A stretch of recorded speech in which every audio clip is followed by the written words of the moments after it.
Have you ever heard of living food? Well, I hadn't either until I stumbled across this great Montreal restaurant called Cru D'essence. Cru is a raw food, living food wonderland located in the heart of Montreal's Plateau district. They have a weekly class on how to make living food, and I showed up one day. Here's a rundown of how it went. 17 strangers got together for a whole day of learning, cooking, and tasting fun. It was run by the founders, David and Matthew, great guys and just overflowing with positive energy. This was the first thing that made me realize how special this restaurant was. The owners are genuinely caring and loving guys, and I could sense by their way of being that they were truly alive. Their joyful attitude about food and life was one of the most important messages that was conveyed, and it made learning and eating with the class fun and something of a communal experience. After the class, I had a chance to sit down with David, and I gave him the chance to sum up some of his ideas about food.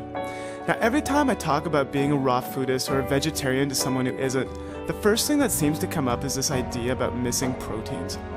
Somehow, a lot of us have this common belief that we need to eat meat to eat enough protein. I asked David to clear this up once and for all. Protein are important. We are made of protein. I am protein, totally. We need to eat protein, there's no doubt about it. What we didn't really understand in the last probably few decades is that protein comes from, yes, meat, dairy, eggs, for sure there are proteins in there, but there's proteins in greens, in green leafy vegetables, there's protein in celery, there's proteins in bee pollen, that means in flowers.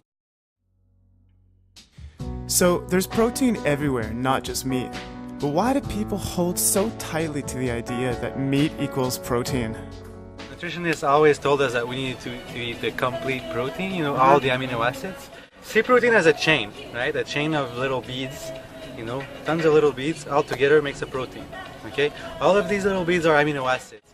Well, we heard for a long time that you needed to eat a complete amino acid chain to have your complete protein. This in one meal, And yes, meat, like pork or whatever, beef is a mammal, so there's the whole amino acids chains, but you don't need to eat all your amino acids in one shot, And then this theory came because there was countries like in Africa where they were only eating rice, or only corn, or only like one kind of grain, so they were missing amino acids, so their body couldn't regenerate with all the amino acids because it was missing some.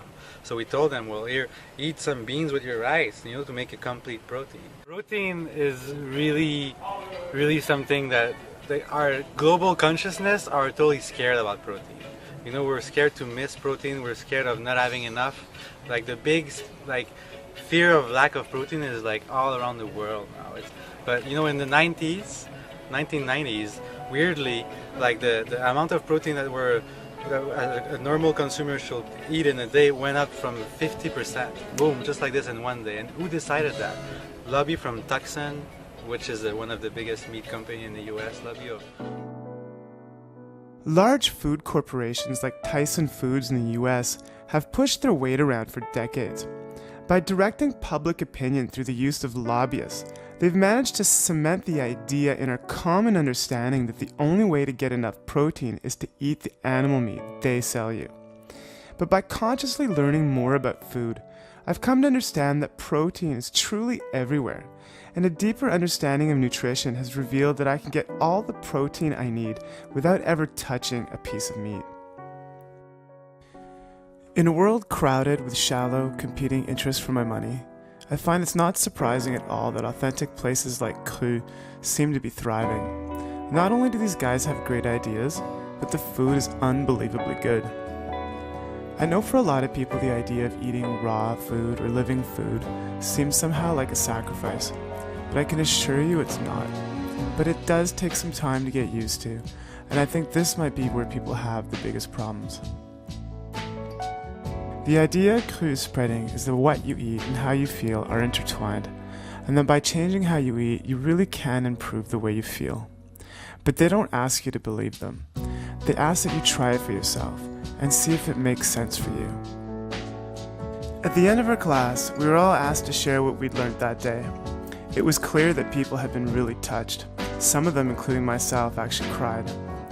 It's hard to explain exactly why, But I think it was because we'd all felt something special that day, some sense of community surrounding food that we longed for in our lives.